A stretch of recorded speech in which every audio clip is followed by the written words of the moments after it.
এপ্রিলের তীব্র ভ্যাপসা গরম আর ঘন ঘন লোডশেডিংয়ে দুর্বিষহ হয়ে উঠেছে জনজীবন। এমন পরিস্থিতিতে শহরে দেখা মিলছে তালপাতার হাতপাখা বিক্রেতাদের।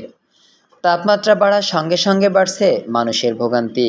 লোডশেডিংয়ের কারণে অনেকেই পড়ছেন চরম বিপাকে, বিশেষ করে ঘর ও কর্মস্থলে।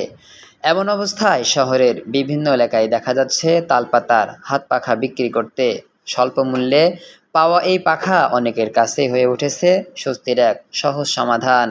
গরম বেশি, লোডশেডিংও হচ্ছে, তাই মানুষ এখন হাতপাখা বেশি কিনছে। বিদ্যুৎ সংকট আর গরমে যখন মানুষ হাঁসফাঁস করছে, তখন এই ঐতিহ্যবাহী তালপাতাই এনে দিচ্ছে সামান্য স্বস্তি।